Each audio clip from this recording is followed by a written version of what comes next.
Hey everybody, Eric Trexler here with another episode of the Stronger by Science podcast. This is going to be a solo episode, and it's going to be all about cardio for health and cardio for weight management. This is going to be more of what I would call a synthesis type episode, where we are kind of connecting topics and describing how they fit together in kind of an overarching, cohesive way, rather than just drilling down into the very granular details of a very specific study or an extremely isolated topic. So it's going to be a wide-ranging episode where we talk about the science related to cardio and then the practical application of cardio if you're interested in improving your health or you're interested in managing your weight. Now, like I said, this is another solo episode, so I do want to address a little update about the ongoing strike by the Stronger by Science podcast co-host union. Now, I haven't had a lot of people asking me about this because the episodes lately have been the highest rated ever. People are just beating down my door, trying to advertise on the podcast, trying to invest in the podcast, just 5-star reviews everywhere. But nonetheless, I do want to keep people updated. So we had reached a bit of a sticking point. The Stronger by Science podcast co-host union wanted a brand new Gulfstream private jet. Initially, I was reluctant to make that concession, but nonetheless, I basically called in some favors. I met with some investors for a round of fundraising, and I was able to secure the liquid capital that would be necessary for us to go ahead and purchase that jet. Again, I think the last few episodes, the incredible ratings that have been coming in, all the fan mail, I think that made the investors very excited about the opportunity. But here's the issue. I thought that would resolve the matter now that we had the funds secured to acquire that jet. Now the union is saying that they want me to create an endowment fund in order to basically to cover the operating expenses of that jet. So they want me to establish this endowment fund in order to cover fuel costs, crew staffing, and a variety of other miscellaneous expenses. So they want me to create the fund. They want me to provide the initial nest egg investment, but they will not commit to any transparency about how the fund operates. They want me to create and fund this endowment, but they want to keep me completely in the dark about how it operates. And I have a number of questions about why that's the case. So that's a hard no for me. We are at yet another impasse in those negotiations. Once again, it is truly terrible what that union is doing to me, and it's a completely illegal strike, and I'm sure more updates will follow. Now, before I get into the content in today's episode all about cardio, just a few reminders. If you like the show and you'd like to support it, there are many ways you could do that. You could like, rate, or subscribe wherever you get the podcast. You could join the Stronger by Science email newsletter for free by going to strongerbyscience.com/newsletter. You could check out our virtual one-on-one coaching program at strongerbyscience.com/coaching. You could check out the Mass Research Review at strongerbyscience.com/mass. You could check out Macro Factor, which is the diet app that Greg and I co-developed with an extremely talented team of colleagues. You can learn more about that at macrofactorapp.com or just look for it in the app stores. And then finally, if you're looking for a discount on supplements that are already very reasonably priced, you could go to bulksupplements.com. You could use the discount code SBSPOD, SBSPOD, and that will get you a 5% discount from your entire order at bulksupplements.com. All right, so now moving on, we're talking about cardio for general health and for weight management. And usually when people are adding cardio, we're talking about weight loss in terms of weight management. Now, this episode is not going to be an in-depth look at performance-oriented endurance training. We're not going to cover, periodizing your running so that you can hit a PR at your next marathon. That's a wonderful goal to have. It's just not the focus of this episode. We're going to be taking a comprehensive look at basically everything you need to know, start to finish, about the relationship between physical activity, general health, and weight management. And before we get into the details, I think it's important to cover what I would call the general taxonomy of physical activity, because physical activity can take a lot of different forms. And it's kind of helpful to get a lay of the land and map out how these different concepts fit together. So we've got this big umbrella that we call physical activity. And we can divide that into it creates like a bifurcated path where we could divide that into two broader categories. The first category would be non-exercise physical activity. Okay, so this is physical activity that occurs throughout the day, but it is not structured exercise, right? So if you're, for example, a college student and you're walking from your dorm to your class, maybe it's a 15, 20-minute walk. That's physical activity, but you didn't set out to do exercise there. You basically are just ambulating because you need to get somewhere. And there are all sorts of physical activities we do throughout the day that are not structured exercise. You go get the mail. You go mow the lawn. You do housework that involves being on your feet and moving around. All of these things are physical activity, but they are not what we would call structured exercise. So we can divide physical activity into non-exercise physical activity, and then the second category would be structured exercise. Now, within structured exercise, we can break that down even further. Of course, there is resistance type exercise, and then we have cardio type exercise. So there's a lot of different terminology that's used depending on the context. Sometimes people say cardio, sometimes they say aerobic exercise, sometimes they say endurance training. And ultimately, some of these terms become less appropriate in certain contexts. So you could talk about this general category of cardio and say, well, we're going to call it aerobic training. But what about when we do higher intensity forms? It's really more anaerobic than aerobic in that context. Or you could say we're going to call it endurance training. But what about when you're doing sprint type exercise and you're really more training for sprint related power outcome rather than endurance per se? So these terms, sometimes they just don't fit as well depending on the context. So I'm just going to use the overarching term cardio. And what we're talking about there is structured exercise that is not resistance training and generally falls under the category of what we would consider aerobic exercise, endurance exercise, sprint type exercise. You get the idea. So within cardio, we can break that down further into two categories. One would be interval training and the other would be steady state training. So within interval training, we could talk about SIT or sprint interval training. And that is kind of the highest intensity form of interval training where each work bout, with interval training, obviously, you're going to have intervals of work and intervals of rest that kind of cycle back and forth. With sprint interval training, we're talking about a maximal intensity sprint during those work intervals. So that is kind of the highest intensity form of cardio. There's also high-intensity interval training, and you could argue that sprint interval training is kind of a subtype of high-intensity interval training, but with high-intensity interval training, we have a little bit more flexibility. There are many applications of high-intensity interval training that are not actually maximal sprints in terms of intensity. Usually with high-intensity interval training, you're trying to get your heart rate up to at least 85% of the maximal value. But you might find some high-intensity interval training protocols where heart rate is still getting into that range above 85% of max, but you certainly wouldn't call it a maximal intensity sprint. Okay, so we can kind of establish a spectrum of intensities when it comes to cardio. With interval training, sprint interval training is the highest intensity, but we've also got high-intensity interval training, which could theoretically be a little bit lower in intensity. Then we can look over at steady-state training options under this cardio umbrella.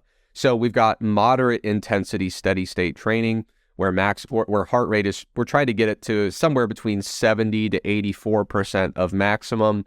And then there's low-intensity steady-state, which is basically anything below 70% of max heart rate. But generally speaking, we're trying to get it somewhere between 50 to 69% of max heart rate. So again, when we look at physical activity in general, we can focus in on structured exercise, and then within that, we can focus in on cardio. And under the umbrella of cardio, we've got this spectrum of intensities: sprint interval training, high intensity interval training, moderate intensity steady state, and then low intensity steady state.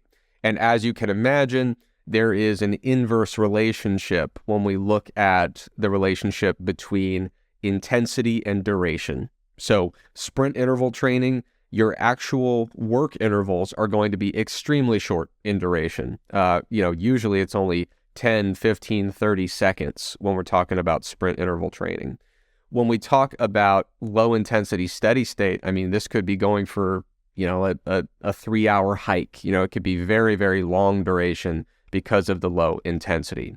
So now we've got an idea of this taxonomy, and we're going to get into structured cardio, but I want to begin by focusing on that whole other side of the taxonomy, non-exercise physical activity. And the goal here, we're going to talk about non-exercise physical activity specifically as it pertains to just general health rather than weight management per se.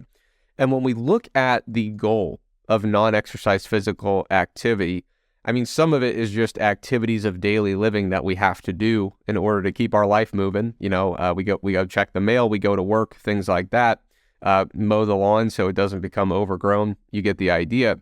But sometimes we will intentionally include some of this non-exercise physical activity for the goal of just improving general health. So we might not be saying, I'm going to, go to the gym for an hour to do cardio, but we might incorporate some physical activity into our day in ways that doesn't really reflect what we would consider structured exercise. So the benefits of incorporating some of this physical activity, one of the benefits is that we have the opportunity to break up long periods of sedentary time, and we have the opportunity to replace some of our sedentary time with active time, right? So instead of being at your desk for 8 or 9 hours straight without any movement, the idea is if we can incorporate some non-exercise physical activity throughout the day, maybe during your lunch break at work, we can break up this large chunk of sedentary time. And then in our leisure time, if we replace, watching television or, playing a video game, something like that, nothing wrong with watching television, playing video games. But if we can replace some of that with more active leisure time activities, there might be some benefits. And so when it comes to the overall health benefits of physical activity, they are obviously numerous. So there's a great paper by Piercy and colleagues. I'll link it in the show notes. They talk about physical activity guidelines, but they also talk about just the general benefits of physical activity. So increasing physical activity can lead to lower risk of cardiovascular disease, hypertension, type 2 diabetes, several different cancers, all cause mortality. A lot of times when people become more physically active, we'll see an improvement in their blood lipid profile. We'll see reduced anxiety symptoms, lower risk of depression, improved sleep, improved cognition. Physical activity, the benefits really are very impressive, very extensive, very wide-ranging in terms of the number of different elements of health that can be impacted by physical activity. So I probably don't have to do a lot of work. If you're listening to the Stronger by Science podcast, you probably have a general appreciation for the fact that physical activity does promote health and wellness. But what I want to talk about here are a few ways to increase your physical activity without necessarily committing to a cardio program, or what we would typically call or typically associate with a structured exercise program. So one of the ways that we can increase physical activity, again, with the goal being to break up sedentary time and increase the time that we spend each day doing physical activity, one method is by using a term that's kind of new in the literature. It kind of popped up within the last decade or two, but the term is exercise snacks. And I know the name is kind of cheesy, but the concept is legit, and it is rooted in some pretty good science. So exercise snacks, we think of a snack as being kind of just a little nibble rather than a big, extensive meal.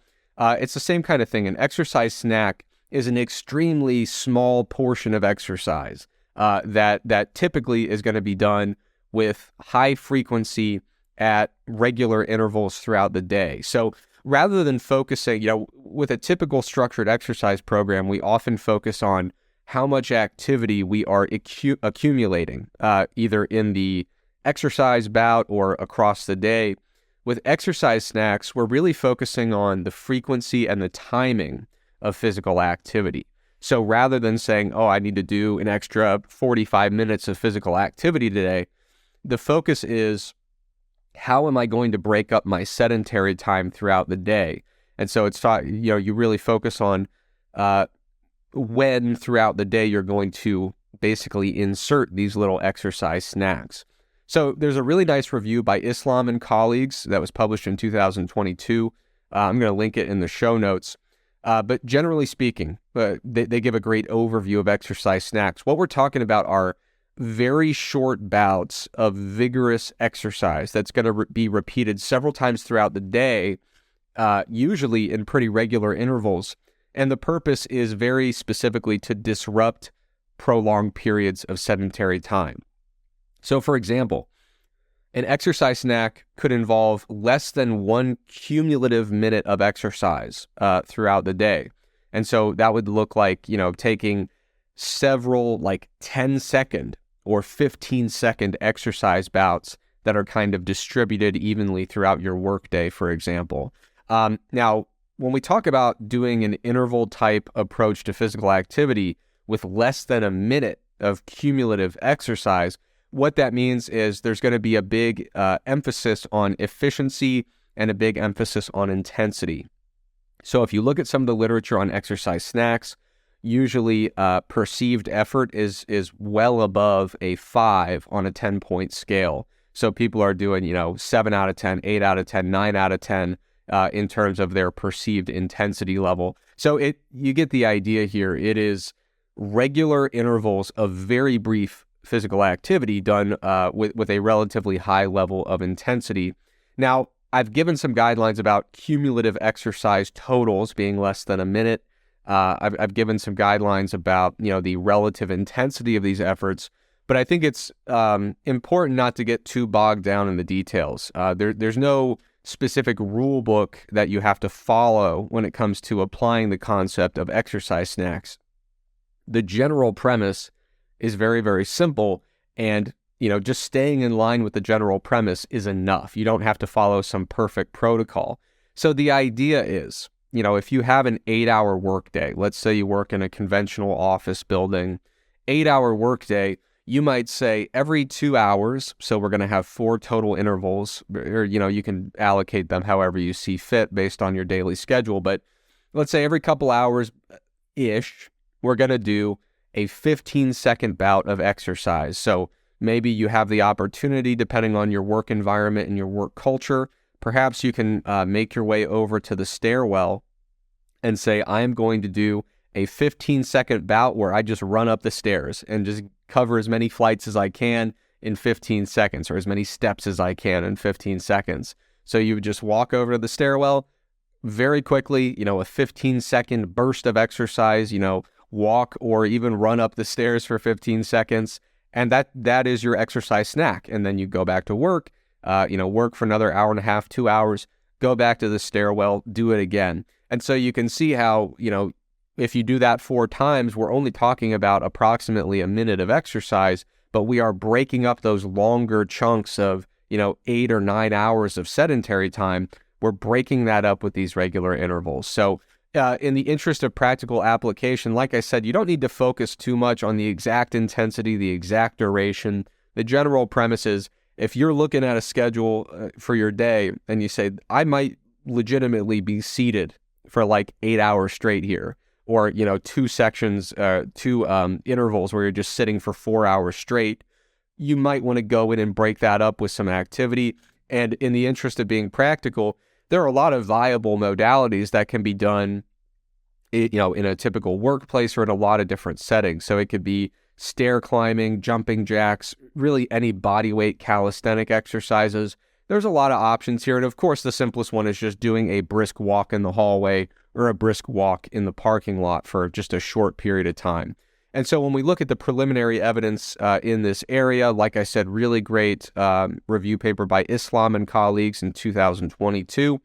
When we look at the research here, when we see, these exercise snacks, generally speaking, when they're implemented relatively frequently throughout the day, when they're implemented with sufficient intensity, there are studies indicating that they do confer some health benefits related to cardiorespiratory fitness levels, cardiometabolic risk factors, and vascular health in general. So exercise snacks, very, very simple. If you were just interested in general health rather than weight management and saying, how do I make physical activity part of my day, exercise snacks would be one option.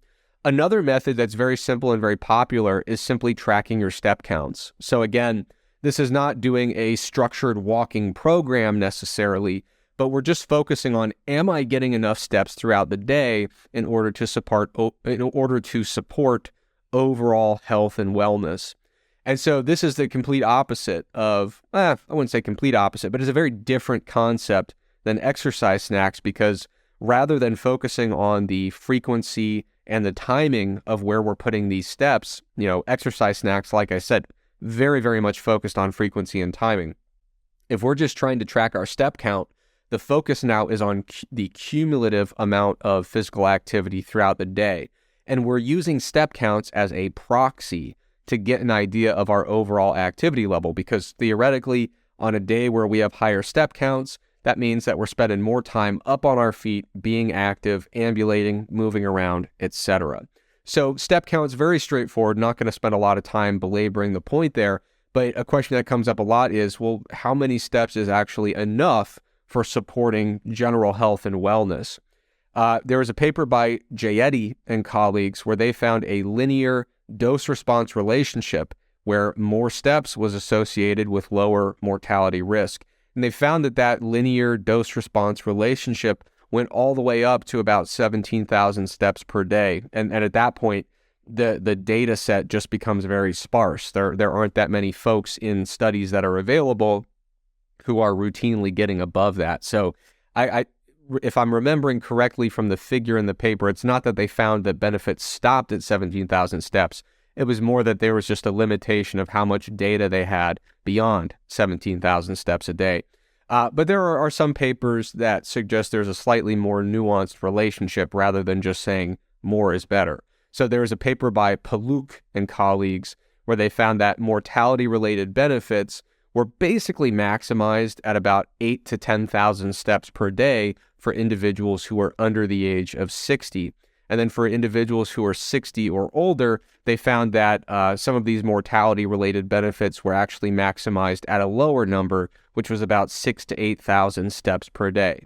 So by looking at these two studies, we get a general understanding of, if we're trying to use step count as a proxy for physical activity and we're trying to promote health and wellness, we get an idea of what kind of numbers we should be shooting for. So if you're 60 and older, probably shooting for a lower number than people who are under the age of 60.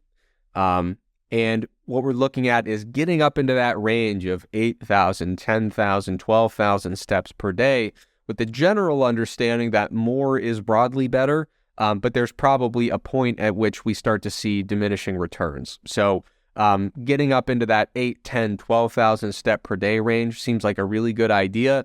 Whether or not there are extra benefits to be had beyond, getting into, 14,000, 16,000, that becomes a little bit more debatable. And I think we can intuitively assume that there is some point at which the return on investment gets smaller and smaller as you get into those higher ranges. Now, you might be looking at those numbers and looking at your smartphone or your Fitbit or whatever you use to track your steps, and you might be saying, I am not even close to those ranges. How am I going to get from where I'm at to 10,000 or 12,000 steps per day? And my recommendation would be to do it slowly and incrementally, okay? So a really practical way to do that is by increasing your daily step goal by 500 to 1,000 steps every couple of weeks or every few weeks, and just kind of slowly work yourself into the intended range. And what I would encourage you to do is, when you look at this range, if getting to 12,000 steps per day seems completely unfeasible at this point in time, aim for 6,000, aim for 8,000, set a lower boundary goal, get there, make it a habit, and then you can reassess whether or not it would be feasible to get from 8,000 to 10,000 or from 10,000 to 12,000. You want to work your way incrementally so that it doesn't seem like a completely daunting and unfeasible task. Now, we've got exercise snacks. We could rely on step counts if we're trying to increase physical activity to support general health and well-being, but there is a third method we could lean on here. And the third method is a little bit more nuanced. It requires a little bit more attention, a little bit more planning. And in some cases, it does start to blur the lines between non-exercise physical activity and structured exercise. There's a level of planning here and a level of focusing on the dose and the duration and things like that, where we are starting to blur the line, and this is getting pretty close to structured exercise depending on how you apply it. So the third method here is just aiming to meet the general physical activity guidelines that are provided by governing institutions and medical organizations. So I mentioned a paper by Piercy and colleagues from 2018, which explains some pretty simple physical activity guidelines. I believe it was in the Journal of the American Medical Association, if memory serves, but when I put the link in the show notes, we'll see if my memory is correct there. But the guidelines that they lay out basically suggest that you aim for 150 to 300 weekly minutes of exercise at a moderate intensity. And when they talk about moderate intensity, they're talking about moderate MET levels, which would be somewhere between 3.0 and 5.9 METs. And a MET is a unit it stands for metabolic equivalent, or I guess I should say it's short for metabolic equivalent. And METs basically are a fairly simple interchangeable way of quantifying energy expenditure more broadly. And so if we talk about doing exercise at a low MET level versus a high MET level, we're basically getting a proxy for exercise intensity and expenditure that occurs during that exercise. So one metabolic equivalent is basically our energy expenditure per unit time at rest. And so when we talk about using METs, we're basically just, in a relative sense, scaling things up from the resting value in terms of our energy expenditure. So these guidelines, like I said, they recommend 150 to 300 weekly minutes of physical activity at moderate MET levels between 3.0 and 5.9 METs. Or they recommend getting 75 to 150 weekly minutes of physical activity at what they call vigorous MET levels. And that would be a MET value above 6.0, or I should say equal to or greater than 6.0. Or, of course, you could combine the two categories. So you could do a mixture of moderate and vigorous physical activity based on these MET levels. You can kind of mix and match. So rather than doing 150 minutes of moderate activity or doing 75 of vigorous activity, you could do a combination of both and kind of mix them together. Now, one thing I want to reiterate here is that when you hear 75 minutes of vigorous activity, that doesn't mean 75 minutes of sprinting, okay? So when we talk about MET levels, vigorous exercise is probably a lot lower intensity than you're thinking. A lot of times athletes hear vigorous intensity or people who are really avid fitness enthusiasts, and they say, wow, that 75 to 150 minutes is kind of a lot when we think about doing like sprint interval training or something like that.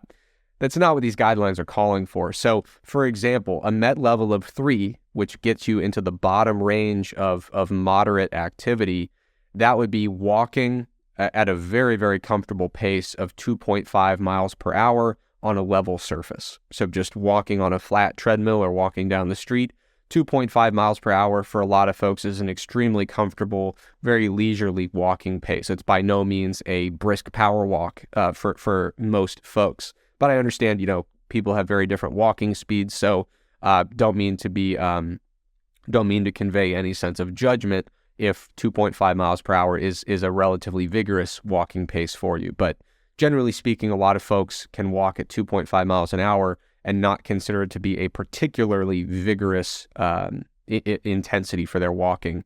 To give another example, a MET level of 3.8 is associated with raking the leaves in your lawn with a moderate level of effort. There's also a MET level of 3.3 associated with just general kitchen activity. So cooking, washing dishes, cleaning up in the kitchen. So you can see that some of these activities of daily living put us well into the moderate range. Another example is a MET level of 5 is associated with mowing your lawn, and a MET level of 6 is associated with shoveling snow by hand with a shovel.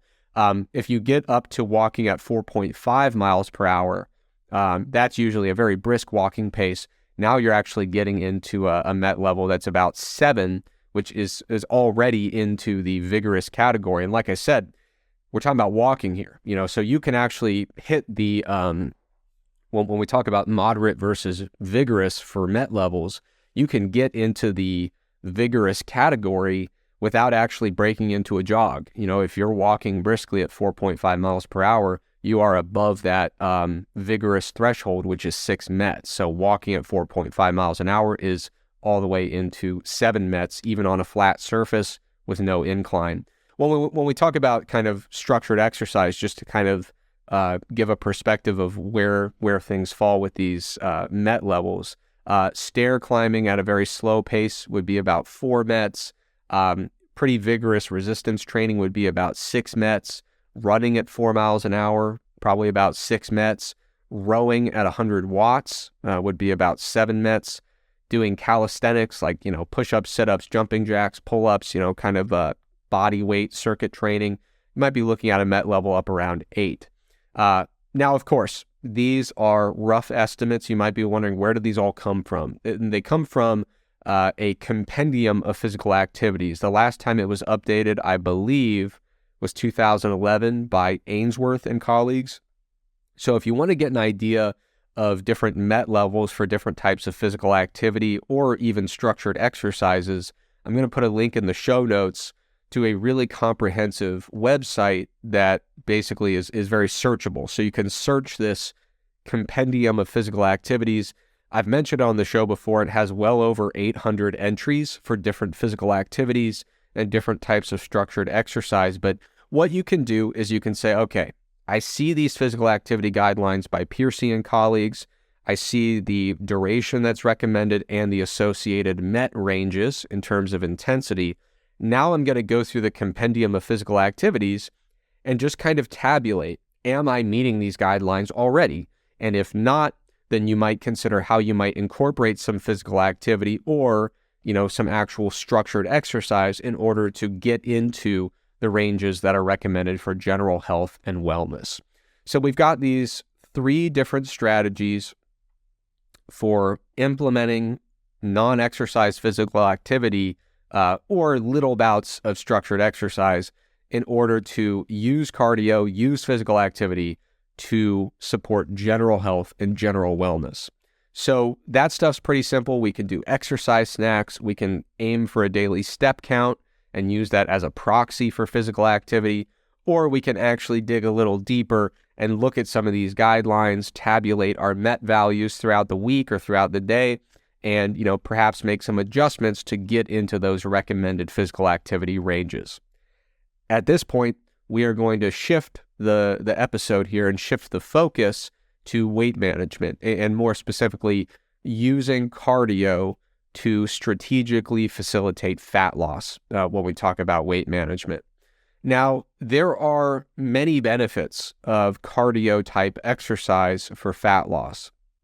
So first of all, and when I say fat loss, I think I should extrapolate that to say just body composition in general. So maintaining fat-free mass, losing fat mass, losing weight, these kind of all fall under the weight management umbrella. There are many benefits, like I said, of exercise for body composition and fat loss. First of all, if you're quite inactive at baseline, it is possible that some recomping may occur.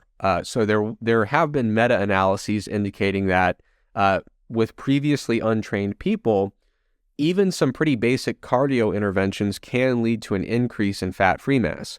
I've even seen some interventions where a walking program led to an increase in lean body mass and most likely lower body lean mass just from using the leg musculature more than the individuals had been using it previously. So low intensity cardio may involves some recomping by increasing, fat-free mass of the lower extremities. But there's also some interventions with high intensity or sprint interval training where you'll see, some actually pretty substantial improvements in lower body muscularity because there are so many high intensity, forceful muscular contractions occurring. So with exercise, one of the reasons to include it in a weight loss or weight management program is you might actually experience some recomposition from doing relatively intense forms of cardio. Number two, another benefit of exercise when it comes to weight management is that if your baseline physical activity level is low and you start doing more exercise, more physical activity, this can help recouple your appetite to match your energy expenditure more effectively. And it can do it in a way that reduces the likelihood of passive overeating.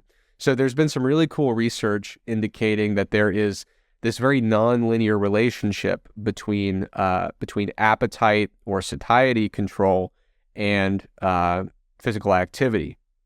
So when we look at folks who have a very low level of baseline physical activity, we see that their appetite is not very effectively matched to their activity level. So if you're very, very sedentary, there can sometimes be this increase in appetite such that you are eating for reasons that are not directly matched to your energy expenditure. And a lot of times this leads to passive overconsumption of calories. And what we'll see in the research is as people start to do more physical activity, this relationship between appetite and energy expenditure becomes more tightly linked. And so we'll see that there's kind of a correction of appetite that occurs when you go from low physical activity levels to moderate or high physical activity levels. And so there is some evidence suggesting that if physical activity is very, very low at baseline, you might have a relatively high appetite level that is disproportionate to your energy expenditure, and you can effectively correct that mismatch by doing some more physical activity. Now, that leads to a good question. What about appetite for people who already have a high physical activity level at baseline? So if your baseline physical activity level is very low and you increase physical activity, we might see that your appetite becomes more tightly controlled, better regulated. And so we might see a passive reduction in overeating. But if you're already pretty active at baseline and you increase your physical activity level, what happens with appetite? The answer is a bit complicated. So exercise does seem to acutely but transiently suppress appetite as long as the intensity level is high enough. So you could think about doing a really hard sprint workout. Within 30 minutes, an hour after that, a lot of folks mention that they really just don't want to eat, or in some cases, they can't even think of stomaching a meal after a really intense bout of exercise. But obviously, that dissipates, that fades throughout the day. When we talk about the overall broader impact on appetite, when someone goes from moderate or high physical activity levels to even higher levels of physical activity, when you look at reviews on the topic, the evidence is very mixed. And it looks like there's a pretty significant degree of variation from person to person, from study to study. And unfortunately, researchers, to the best of my knowledge, haven't really conclusively identified the exact characteristics that would explain or fully elucidate the variation that's seen in the literature. So some folks seem to notice that when they ramp up their physical activity level, appetite is either unchanged or even goes down a little bit. Other folks notice that when they start ramping up their physical activity, they almost feel like there's a disproportionate level of appetite and hunger relative to their energy expenditure. So that's an area where we need a lot more research, but it does seem to be pretty well established that going from very low activity to moderate activity usually leads to a correction in appetite levels in a way that reduces unintended overeating.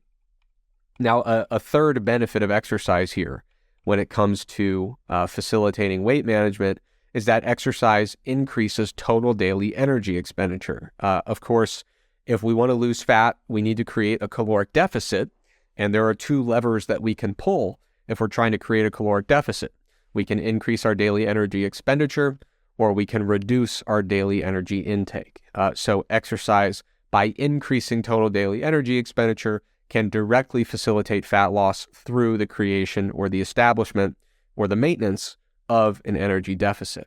And then number 4, when we look at the benefits of exercise and physical activity for weight management, there's a very consistent finding that pops up in the literature again and again and again, and that is high physical activity levels seem to be a very reliable predictor of successful long-term maintenance of weight loss. So for the people who are able to lose weight and maintain it for a long period of time, usually the folks who really thrive and really succeed in the long run with maintaining their weight loss are the folks who maintain a high level of physical activity.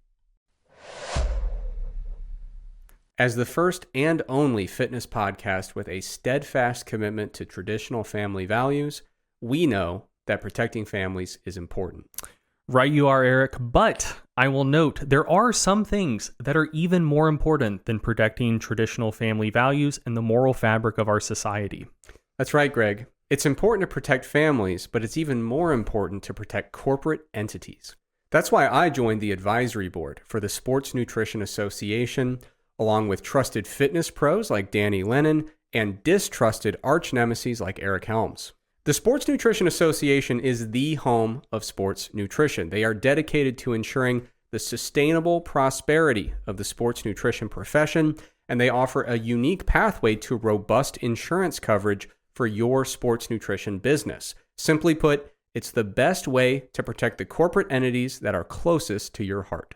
And I should note, if you're an individual sole proprietor providing sports nutrition services and not a corporate entity, the Sports Nutrition Association can help you out as well.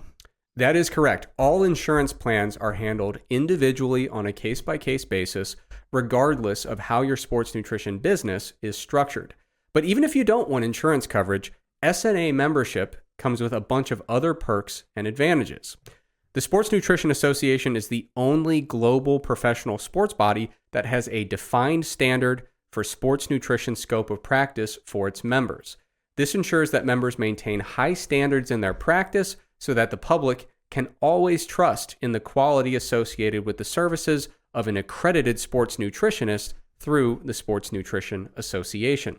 If you already meet their minimum education requirements, you can become an accredited sports nutritionist today. If you don't meet those education requirements yet, you can enroll in the certificate program in applied sports nutrition. That allows you to become a provisionally accredited member upon completion.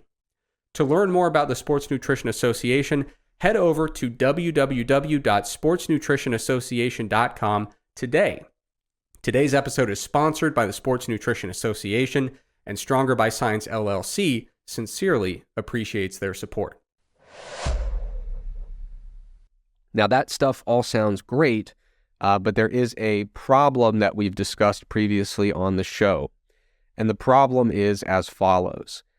Exercise requires a pretty big investment when it comes to time and just the physical effort that goes into it. And unfortunately, exercise typically impacts weight loss far less than we would expect it to intuitively, and far less than we would even mathematically predict. And so when we talk about exercise as a tool for weight loss or weight management, it's a bit of an uphill battle, because you will talk to folks who say, yeah, I tried to increase my exercise and I just didn't lose much weight at all, or I lost way less weight than I expected, and the effort that got put into it didn't really seem to be matched by the things I was getting out of those efforts. You know, there was a mismatch between the investment and the return on the investment that was not favorable. And so to look at that more closely, we can lean on a study by Brodsky and colleagues. Dr. Eric Helms reviewed it in the Mass Research Review when it came out within the past year or two. And basically, this paper by Brodsky and colleagues, which I'll link in the show notes, it was a sub-analysis from a larger study where they were looking at, how different doses of cardio-type exercise would impact weight loss in a longitudinal setting. So it was kind of a an extended trial where they were looking at the effects of weight loss at different levels, or the effects of physical activity at different cardio doses in order to see how it would impact weight loss over time. So there was one group that was doing about 800 to 1,000 calories of additional exercise per week. And there was another group that was doing about 2,000 to 2,500 calories per week of extra aerobic exercise. So they had these two different doses. And what they found was, at the end of this study, they brought participants into a metabolic chamber to measure their 24-hour energy expenditure in resting conditions. Okay, so it's important to recognize the number I'm about to say here does not incorporate the physical activity or the cardio that they were doing during the trial. This was just looking at, like, now that you've been doing all this cardio, what does your 24-hour energy expenditure look like if we put you in this tiny little room and just measure it for 24 hours? And what they found was that 24-hour energy expenditure or daily energy expenditure dropped by about 4% in the group that was doing the higher dose of cardio. Now, of course, they were not exercising in the chamber, so if they had added in the expenditure from their cardio, it's not like there was this huge reduction in total energy expenditure across the board. This was just looking at resting elements of energy expenditure. But what the study reinforced was a pretty consistent finding, which is that when we increase, structured exercise or intentional physical activity, we can increase our energy expenditure in a way that still has a net increase in total daily energy expenditure. However, it's not as big as we would expect. We see that there are reductions in other non-activity areas of energy expenditure that partially offset some of these calories that we're burning during exercise. And so when you look at the totality of the literature when it comes to using exercise alone as a weight loss intervention, exercise is only going to cause, in most cases, about 20 to 50% of the weight loss that you would expect based on the caloric estimate of energy expenditure. So to state that differently, it's going to cause 50 to 80% less weight loss than you had expected from this exercise intervention. And that's not great. You don't want to tell people, hey, we're going to do this exercise intervention. It's going to take some time. It's going to take some effort. And the amount of weight loss you're anticipating, we're only going to get a quarter or maybe half of that when it's all said and done. So that's a big challenge when it comes to helping people use exercise as part of their weight management strategy. The return on investment is, like I said, only a quarter to a half of what we would expect. And there's two major reasons for that. So like I said, we can look at these indices of resting energy expenditure and say, okay, it's clear that when people are doing all this cardio, there's kind of an adaptive reduction that partially, but not fully, offsets some of these increases in total daily energy expenditure. So that's part of it. Another part of it is that some folks do seem to passively eat more when they exercise. Not necessarily in a disproportionate amount relative to the amount of exercise they're doing, but there are some folks where their appetite is really tightly calibrated to their activity level. So if you say, okay, do an extra 100 calories per day of exercise, if they're not also on a structured diet plan, they might just naturally eat an extra 100 calories of food every day. And so they are doing this exercise and they are increasing their energy expenditure, but their appetite is adapting in a way that just kind of replaces the calories that are being burned. So there are two different things that are making weight loss, like I said, that are making exercise about 50 to 80% less effective than we would expect for weight loss, just in numerical terms. One is fluctuations in energy intake as a response to exercise, and the other is adaptive reductions in resting energy expenditure. And so that brings me to kind of a more focused conversation or a more focused discussion of exercise energy compensation. This idea that as we do more physical activity, we will see reductions in non-activity elements of daily energy expenditure. This is something we've talked about on the show many times because it's a very active area of research. Frankly, I would say it's one of the more exciting areas of research right now when it comes to applied metabolism. There is so much interesting research coming out in this area, and it's coming out at a very rapid rate. It's something that got rolling. A lot of interest started to develop in this idea. I would say it kind of got reinvigorated around 2016, give or take. And then just in the last 2 years, it has really picked up quite rapidly. But looking at it just in a nutshell, we're talking about exercise energy compensation, or compensating for the calories burned during exercise.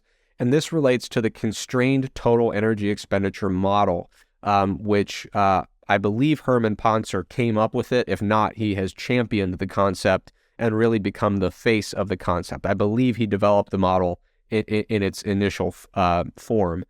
So Dr. Herman Ponzer, author of the book Burn, which has become very, very popular, he's done a lot of work in this area, and his initial work was related to a very interesting set of preliminary observations, which was if you compare sedentary people in very industrialized environments, if you compare those folks to people in modern day hunter-gatherer environments where physical activity levels are extremely high, despite these different lifestyles, despite these different durations spent doing physical activity, total daily energy expenditure is surprisingly similar when you compare these very, very different groups of people with very, very different physical activity levels. And so the question was, why isn't total daily energy expenditure dramatically higher in these hunter-gatherer environments where people are doing so much more physical activity than folks who are relatively sedentary and living in more industrialized environments?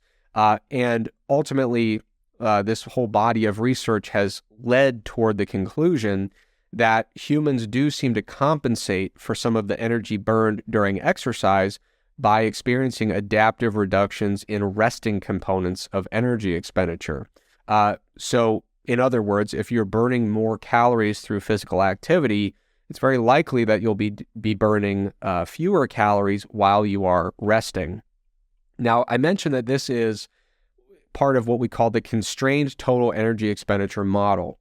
And that means that this becomes much more important when physical activity levels get very, very, very high. The idea is that there is an upper limit on total energy expenditure that is constrained so that humans don't basically push themselves into, a threatening situation where starvation is imminent just because they're highly active.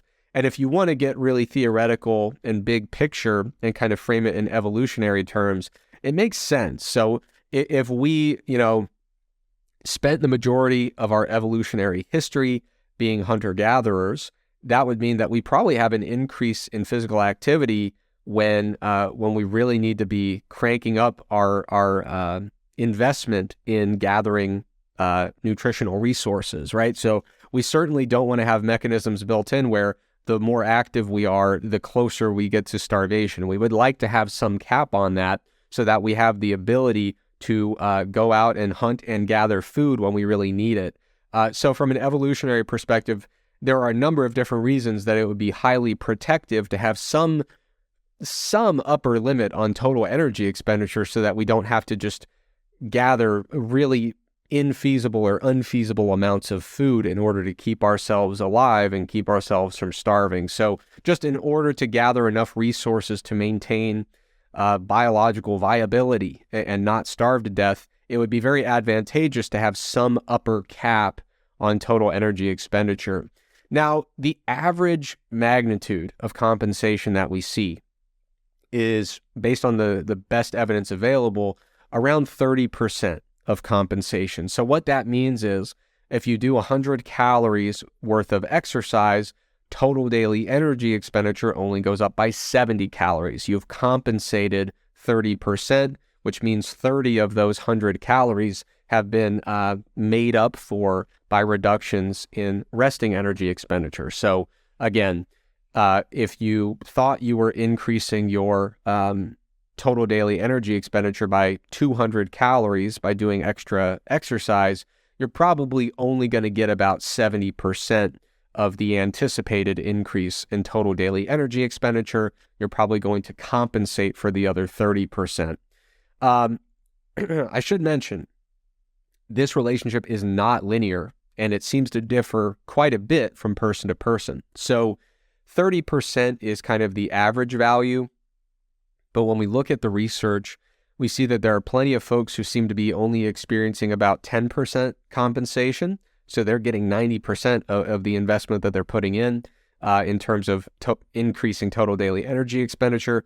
And then we also see that there are plenty of folks who are experiencing up to 50% energy compensation. So they're only getting 50% of their return on investment when it comes to investing exercise for the outcome of increasing total daily energy expenditure.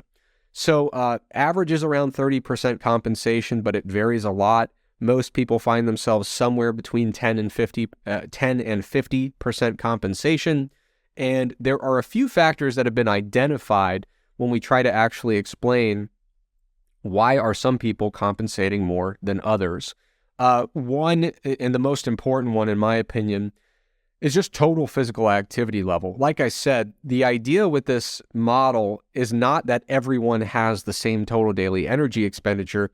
It's that there is an upper limit that where we start to see energy expenditure getting capped or constrained. So what that means is, when we look at the research, when someone is starting with a very low physical activity level, very, very low total daily energy expenditure, if they increase their physical activity a little bit and they move their expenditure up, but it's still quite low in absolute terms, we don't really see a lot of compensation. They are not threatening that upper limit of human energy expenditure. So when we look at low levels of activity and low levels of total energy expenditure, we really don't see a lot of compensation. When we see people who are already very active and burning a ton of calories, when those folks increase their energy or their physical activity, we see much higher levels of compensation because they are actually bumping up near that area where, it seems like there are some kind of corrective forces from a biological perspective that are trying to constrain or cap this upper limit of total energy expenditure. So the relationship is extremely nonlinear. We see very minimal exercise energy compensation for people with low activity level, low energy expenditure, but we see a very high level of compensation for people who are doing a ton of physical activity and already have extremely high total daily energy expenditure. Another factor that comes into play when it comes to the level of compensation that someone experiences would be energy balance. There's been some really fascinating research indicating that someone who is in an energy deficit, so someone who is, for example, doing an intentional weight loss program, they seem to experience a higher degree of compensation compared to someone who is in neutral energy balance or someone who is in an energy surplus, which generally makes sense. If the goal here is to essentially conserve resources, when someone is already in an energy deficit, all of the biological cues pertaining to energy availability are starting to convey some warning signs, saying, hey, it looks like energy is a bit scarce here. We might want to be very conservative about how we are allocating energy expenditure, and we might want to cap it if we can. And so what we see here is that when people are already in an energy deficit and perceived energy availability is already low, if they increase their physical activity, they seem to have a higher level of energy compensation. And so that shows us that there seems to be a convergence here of two different topics. One is exercise energy compensation, and the other is just good old-fashioned metabolic adaptation. When energy level is low, or when energy availability is low, we have these conservation mechanisms to reduce energy expenditure. And it seems like when we are doing more exercise energy compensation is one of many levers that we can pull during an energy deficit, just to try to make sure that we are not, getting into a spot physiologically where we have a critically low level of energy availability. So when we are dieting, we experience metabolic adaptation to some extent. Cardio aside, the body is trying to downregulate energy expenditure to save energy and ultimately prevent starvation. And so it makes sense that if we then introduce an increase in physical activity or cardio exercise, we see that is yet another area where during an energy deficit, the body is going to try to essentially limit the impact on energy expenditure. So without question, we see more exercise energy compensation in people who are already exercising a ton and have a high level of energy expenditure. We also see it in people we see heightened levels of exercise energy compensation among people who are in negative energy balance or people who are in a caloric deficit. And then the third factor that seems to be popping up in the literature that predicts an individual's level of compensation is BMI. But we need some more research before we can actually act upon this observation. So when we look at observational studies, we can see that compensation values typically tend to be higher in people who have higher BMIs and higher body fat percentages, but we really don't know why, and we don't really know the direction of causation.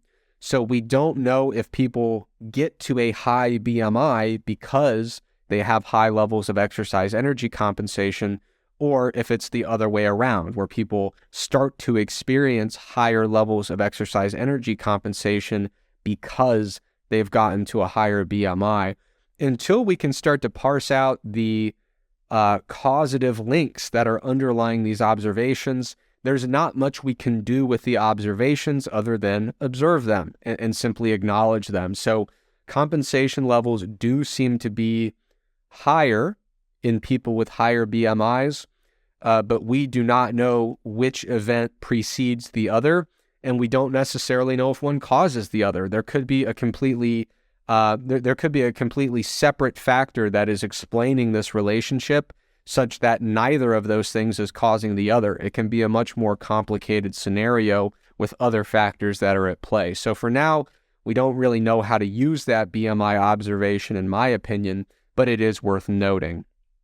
So all this stuff is good. This all makes sense. We've talked about the ways in which cardio can impact fat loss and weight management, but a good question is how you would actually go about applying this, right? So what I mean by that is if you're trying to facilitate fat loss, what you really want to do is figure out how a particular change in exercise will actually impact your energy deficit. We're trying to manipulate the energy deficit so that we can facilitate fat loss. And in order to do that, we basically need to figure out how we can truly estimate how much a specific exercise bout is going to increase total daily energy expenditure. That is how we start to piece this together and figure out how to manipulate an energy deficit using exercise. We have to figure out how much will this exercise increase my total daily energy expenditure, and then we have to figure out what is my total daily energy intake and how do I manipulate the two to create the size of energy deficit that I need to facilitate my weight loss goal. Now, there are some challenges here. It is hard to get good information about the energy cost of a given exercise bout. There are so many factors at play when you talk about something as simple as walking. How many calories do you burn walking? Well, it depends. How quickly are you walking? Are you walking uphill or downhill? When you start to look at an exercise bout and trying to quantify the total energy cost, there are a lot of factors and a lot of details that go into it, which makes it hard to just use generalizable values. Another issue is, as we've discussed, you need to basically estimate your likely compensation value when it comes to exercise energy compensation, and you need to account for that in the estimate. So we could determine that on average, or we could determine that a particular exercise bout is supposed to increase your energy expenditure by 100 calories. But for some people, it's going to increase by 90. For others, it's going to increase by 50 because of this exercise energy compensation. we need to estimate your individualized most likely compensation level and then factor that into the mathematics.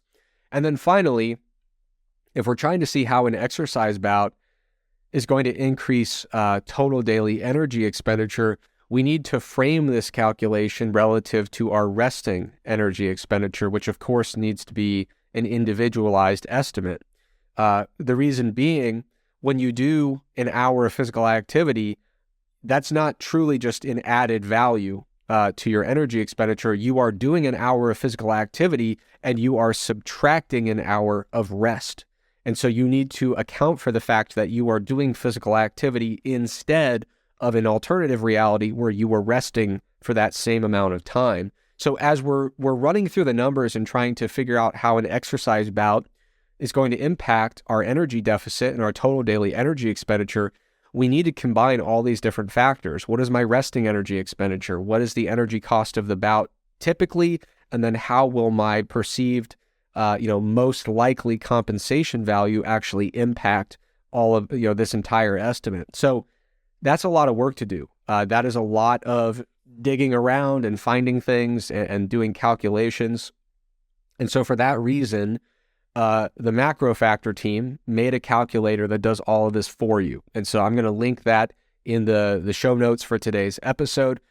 All you need to do is follow the link, enter some very, very basic information about yourself, your intended exercise bout, and the calculator takes over from there. It has it's already preloaded with a really robust selection of different types of exercise at different intensities. And so if you use the exercise calorie calculator, I think you'll find that it's very, very comprehensive, and it does give a very individualized estimate of, for your body and the information you entered, for the exercise bout that you're planning to do, here is our best estimate of how much it's going to increase your total daily energy expenditure. And we also give a range. So we say, here's our best estimate, but it's probably going to be somewhere between value X and value Y. So moving forward, when we talk about cardio, there's one common question that I think really needs to be addressed. And that is, should I be doing, what intensity level should I be doing? Should I be doing sprint interval training, high intensity interval training, moderate intensity steady state, low intensity steady state? We talked about all these different types of structured cardio. And the short answer is, for body comp, it probably doesn't matter. So there's a really excellent meta-analysis by James Steele and his research group where they were looking at the effects of higher versus lower intensity approaches to cardio and how they impacted both fat mass and fat-free mass. What they found was that neither form of cardio led to substantially better or worse changes in body composition.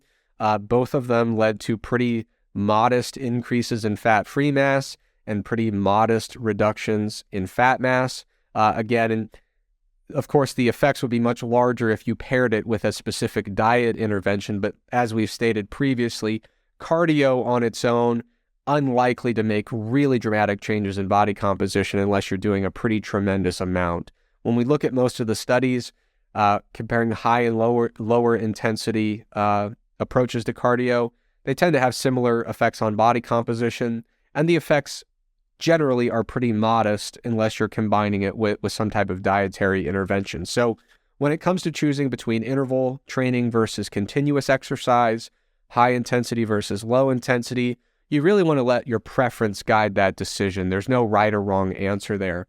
And I know that there might be some skepticism when you hear that. It's very possible that you've heard some pretty extraordinary claims about high intensity interval training. So for example, you might have heard that high-intensity interval training is better for lowering mortality risk, or that it will double your endurance performance after only 15 minutes of training for 2 weeks at a time.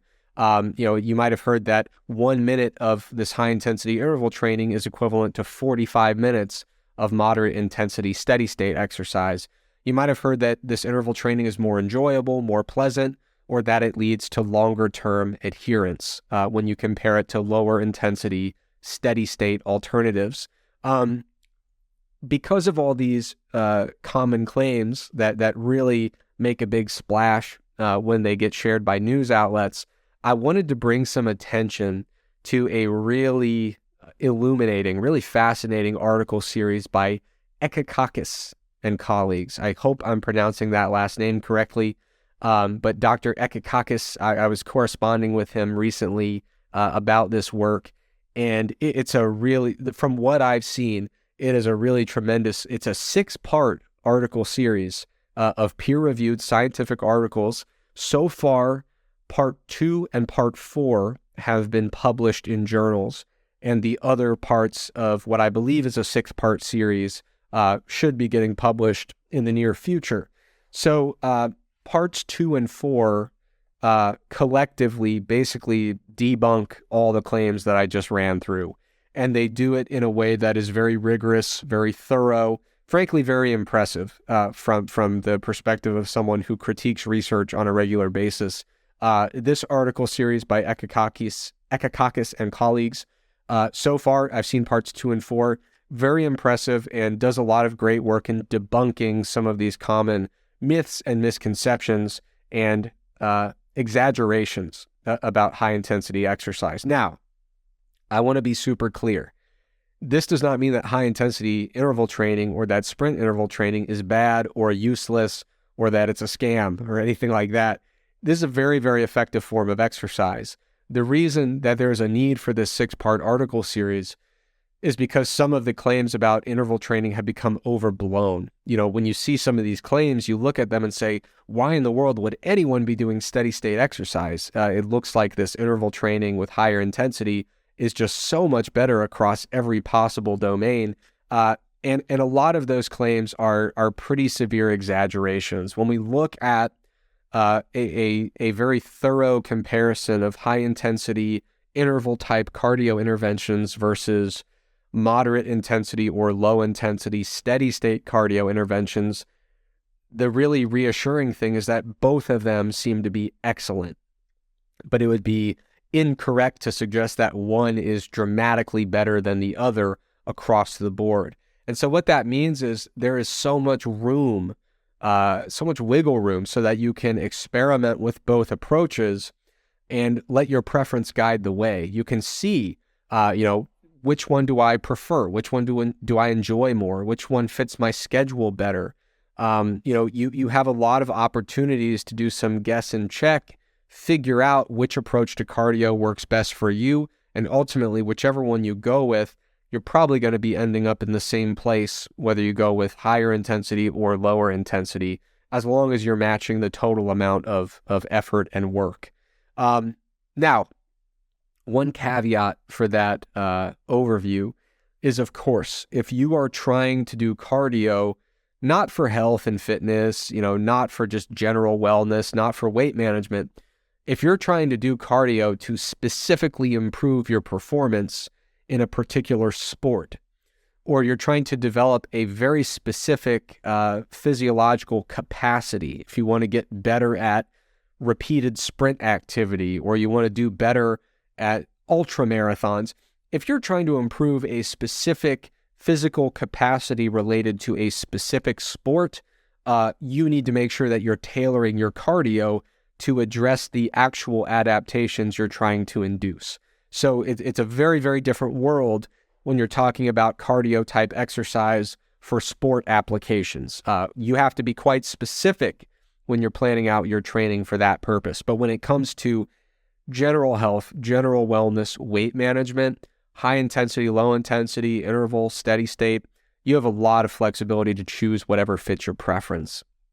Now, the final thing I want to mention when we're talking about cardio is one last question. We've talked about it on the show before, but a question that comes up a lot is cardio going to kill my gains?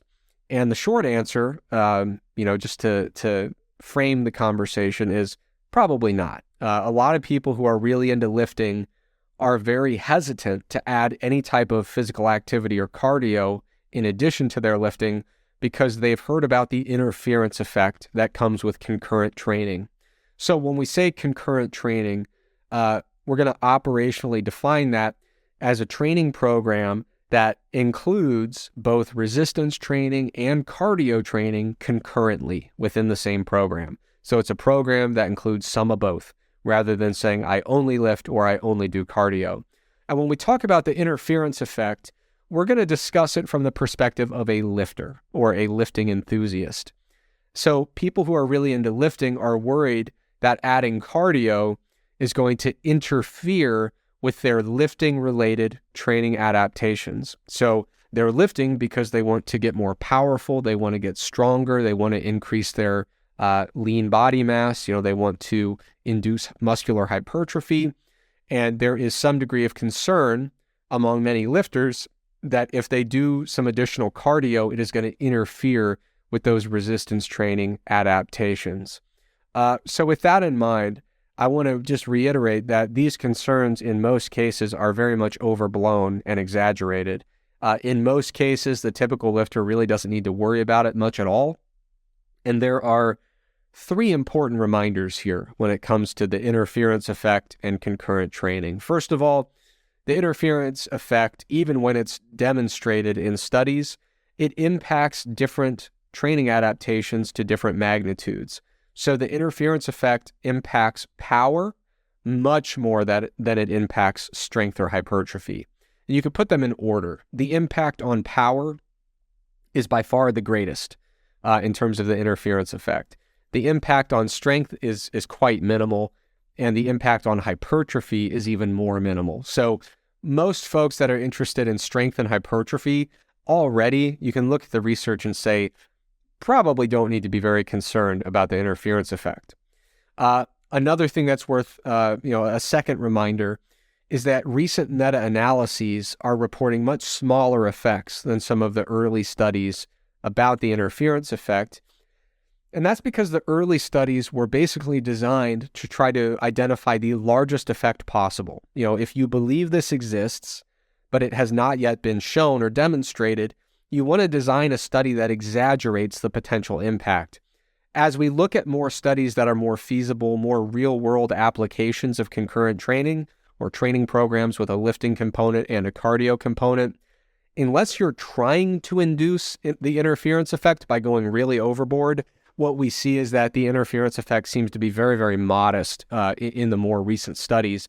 And the meta-analyses are showing that in most cases, it really probably shouldn't be a major pressing concern. And I mean, just this is not a rigorous scientific take, but if you're really worried about adding in a little bit of cardio, think about the amount of time that a professional American football player spends on their feet doing what we would call endurance type or cardio type training. When they're on the field playing their sport, they are doing some combination of intensity levels in ambulatory exercise. And so you would not look at the roster of an NFL football team and say, man, it's really tragic that all the time on your feet doing physical activity has caused this extreme degree of muscle wasting. I mean, these are remarkably strong, remarkably powerful, remarkably muscular athletes, generally speaking. And so that, even though it's not a rigorous scientific take, it should alleviate some of our worst fears about how much adding an hour or 2 of cardio a week might impact our resistance training adaptations. And then finally, when we talk about the interference effect with cardio, the key word is too much cardio, or I guess the 2 keywords, too much. Most folks in the context of a feasible real-world concurrent training program really are not doing enough cardio to meaningfully attenuate their resistance training gains, especially when it comes to strength and hypertrophy. If you participate in a sport where power is the top priority, then I think it does make sense to take a closer look at what you're doing for cardio to make sure that you're not going to induce any type of interference there. But if you're focused on strength and hypertrophy, the likelihood that you're doing enough cardio to meaningfully impact your adaptations is pretty low. So for most people, the interference effect probably shouldn't be a huge concern, but there are some scenarios where it's a more pertinent consideration. And these were outlined by Greg in one of his MASS articles within the last couple years. He's been doing a great job in MASS staying on top of this concurrent training literature. Number one, if your capacity to recover from training is really diminished at the moment, you might want to take a close look at your total volume of, both resistance training and cardio type training, and just make sure that you're not overwhelming your body's capacity to recover in general, right? So it's not that cardio in this context is necessarily bad. It's that if you are in a state where your overall recovery capacity is diminished due to things like poor sleep, high level of stress, large caloric deficit, in those scenarios, you already have diminished recovery capacity. So you just want to make sure that your total amount of exercise is not completely overwhelming. Number 2, if you're doing so much cardio training that you're already, stressing your recovery capacity to a near maximal level, of course, you're going to struggle to add in a meaningful amount of resistance training. And that's something that has to be navigated very thoughtfully.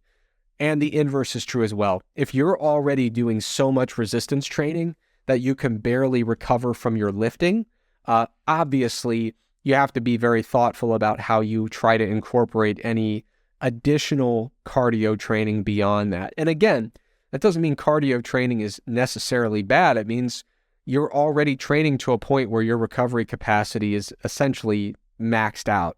And so whether you wanted to ramp up your lifting or add in extra cardio, that's something that you're going to have to address really, really thoughtfully. And then again, just to reiterate, if your primary goal for doing exercise in general is to maximize power output, so really explosive power, then you might want to take a close look at how you're incorporating cardio. But if your main goal is strength or hypertrophy, it's probably very unlikely that you're going to be inducing a massive interference effect by just doing enough cardio to facilitate fat loss or to facilitate general health and wellness. Now, if you're going to be doing concurrent training and you want to take every possible precaution to minimize the potential impact on your resistance training adaptations, there are some best practices that you can follow. So first of all, you want to avoid an excessive volume of just total exercise training. Like I said, whether it's cardio or lifting, you just want to make sure that you're not throwing your body more than it can handle in terms of recovery capacity. Another step you can take is, when possible, you could put your cardio sessions on your non-lifting days, just trying to separate those things out. Now, that's not always going to be feasible depending on your training frequency and your schedule. So when that's not feasible, the next best thing you can do is try to do your cardio in a separate session on the same day. So you could have 2 training sessions on the same day, but try to separate them by at least 6 hours. So you could lift in the morning, do your cardio in the evening. It's not quite as good as doing sessions on separate days, but it's pretty close. And then there will be some situations where it's just not feasible to do cardio and lifting on separate days. It's not feasible to separate them into different sessions.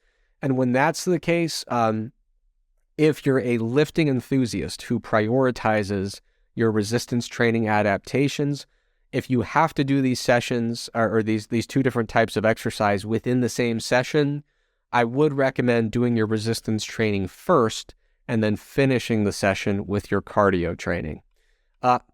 Another thing you can do to prevent just kind of totally overloading your capacity for recovery is, if you're doing concurrent training, you might want to think very thoughtfully about how much super high intensity work that you're doing. A lot of folks tend to report, and there's some research to verify that there is kind of an amplified recovery burden when we're doing really intense interval training. So high intensity interval training, sprint interval training, it can take a minute to recover from that. Sometimes it takes you 24, 48 hours before you feel like you can get back into the gym and really give it your best in terms of your next resistance training bout.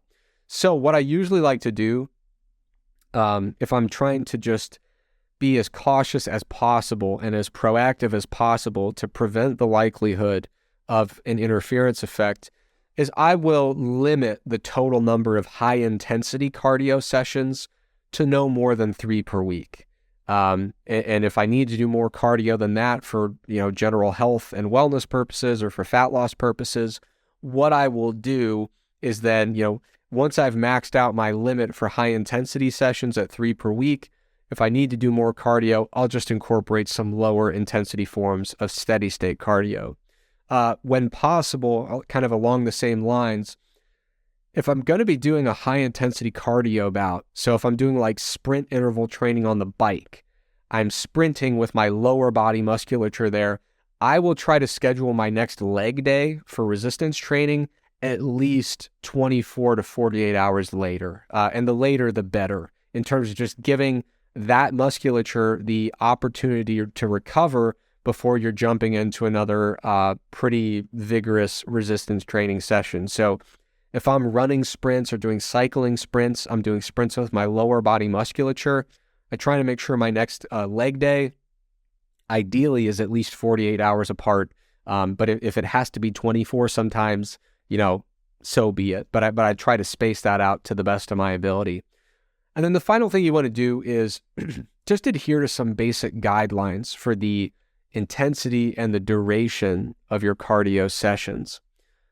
So for example, I already mentioned that the easiest way to quantify intensity with these different types of cardio is to look at the heart rate range framed as a percentage of maximum heart rate. And what we're going to do is treat these different types of cardio sessions as relatively interchangeable. We're just going to look at one unit of cardio based on its intensity and its duration. So for 1 unit of cardio throughout the week, we could use low intensity steady state, which would be 50 to 69% of max heart rate and a duration of somewhere between 30 to 60 minutes. That's kind of what I would call a unit of low intensity steady state. And of course, these are basic guidelines, general heuristics. Don't get too bogged down in the details. This is just to kind of help people, if you're going to be arranging this puzzle of how you're fitting and mixing and matching different types of cardio, I think it's helpful to get a basic understanding of what the puzzle pieces look like individually. So low intensity steady state, 50 to 69% of max heart rate, 30 to 60 minutes in total duration of that training session. Moderate intensity steady state, we're going to be doing 70 to 84% of max heart rate, and the total duration of that training session will probably be somewhere between 20 to 45 minutes. High intensity interval training heart rate, when we're reaching our kind of elevated peak heart rate during those work intervals, that's going to be getting up to at least 85% of max heart rate. The total duration of a high intensity interval session for me usually going to last between 15 to 25 minutes in total. And that means we're including the work intervals and the rest intervals in that total duration. And with high intensity interval training, I usually have my work to rest ratio somewhere around 1-to-1. So I might do a minute of work and a minute of rest, or I might do 30 seconds of work and 30 seconds of rest. But there's some fluctuation there. There's some variability. Sometimes I'll do 1 unit of work to two units of rest. So I might do a 1 minute sprint or a 1 minute high intensity interval and then 2 minutes of rest. So the work to rest ratio usually going to be around 1-to-1, but sometimes, might be a little bit different. You can work around that general range and find something that works for you. And then finally, sprint interval training. This is going to be, the work intervals are just maximal intensity. So heart rate certainly should be getting up to greater than 85% of max heart rate. Again, the duration is in total going to be about 15 to 25 minutes in most cases. But that includes that includes both the work intervals and the rest intervals. And the duration is the same when we talk about sprint interval training and high intensity interval training, but the work to rest ratio tends to be different. So like I said, high intensity interval training is not necessarily maximal intensity. So you can get away with a work to rest ratio that's only 1-to-1. But if we're doing sprint interval training, we see that we start to skew the work to rest ratio. We need to rest longer in order to actually do these work intervals at a maximal intensity. So usually I'll do 1 unit of work to maybe 3 units of rest, or sometimes up to 8 units of rest. So the work to rest ratio could be 1 to 3, or it could even get up to 1 to 8 in terms of how we are talking about the relative duration of our work interval versus our rest interval. So the total duration of the session tends to be similar when we compare sprint interval training to high intensity interval training, but I usually have a longer rest ratio relative to the work ratio, or a longer rest interval relative to the work interval when I'm doing sprint interval training. So wrapping up here, in conclusion, cardio and general physical activity is great for overall health and wellness, whether you're doing structured exercise or non-exercise physical activity. In both cases, this stuff that falls under the umbrella of physical activity is really, really great for overall health and wellness. Cardio and physical activity can facilitate an energy deficit by increasing total daily energy expenditure. However, that increase is usually only about 50 to 90% as large as you would mathematically predict because of exercise energy compensation. So cardio can help with fat loss, but it usually has a smaller impact than you would expect. It usually only yields 20 to 50% of the fat loss that you would mathematically predict. Part of that is because of exercise energy compensation, and part of that is due to changes in appetite and energy intake, which of course we can control and attenuate if we do our cardio intervention in conjunction with a calorie-restricted diet or some type of structured diet intervention. Now, I don't want to suggest that cardio always causes an increase in energy intake because, like I said previously, cardio can actually improve and enhance appetite regulation for people who are relatively sedentary at baseline. So for someone who's really sedentary at baseline, incorporating cardio as part of a weight loss strategy is a really good idea for helping kind of recalibrate appetite to their energy expenditure level. And as I mentioned previously, physical activity is a very reliable predictor of long-term weight loss success. So appetite stuff aside, it does seem that as a general approach to weight loss, it is a pretty good idea to incorporate a relatively high level of physical activity, whether that's coming from non-exercise physical activity or coming from structured cardio. A couple things, something that people worry about a lot that they probably shouldn't worry about as much, just to reiterate, a lot of folks tend to worry that if they add some cardio, it's going to totally kill their resistance training gains. That concern is largely overblown, and the requirement to really worry about the interference effect is restricted to some pretty specific scenarios and applications. For most folks who are doing a feasible program that they can work into their day-to-day life, and for folks who are focused on strength and hypertrophy specifically, the interference effect as it pertains to concurrent training, probably not something that you have to worry about too much. And then once again, if you're going to add cardio, whether it's for health purposes or for weight management purposes, you can add whatever type you prefer, whatever type of cardio you like. So in the broadest sense, whether you do non-exercise physical activity or structured cardio, again, totally up to you. If you are going to do structured cardio, then you're choosing between all different types of interval training and steady state training. Overall, high intensity interval training, sprint interval training is not, consistently better or worse across the board when we compare it to lower intensity forms of steady state cardio. So you have a tremendous amount of flexibility to find an approach to cardio that works for you. And now finally, before I end this episode, I hope you'll afford me, once again, the opportunity to make a shameless sales pitch for MacroFactor, which is the diet app that Greg and I co-developed with an incredible team of talented colleagues. As you consider the wide variety of diet approaches and strategies and weight management strategies that you might implement in the new year, rest assured, Macrofactor can facilitate whatever you're planning to do. First and foremost, it is a very fast, very efficient, and very convenient food logger. It has a huge verified database of foods, and it also has very easy and efficient workflows to create custom foods, create custom recipes, and even share those recipes with your friends and family. So whatever your food choice preferences are, Macrofactor can definitely handle it. In addition, we talked a lot about energy expenditure and cardio and weight loss in today's episode. One thing that a lot of people struggle with is trying to incorporate cardio into their dietary program for the purpose of supporting weight loss. The Macrofactor diet app is really unique in the way that it can support different levels of physical activity. And the real magic behind it is the fact that Macrofactor has a very robust energy expenditure algorithm. So as you're using Macrofactor, it is constantly using the data you provide in terms of your body weight and body composition, in addition to your nutritional intakes.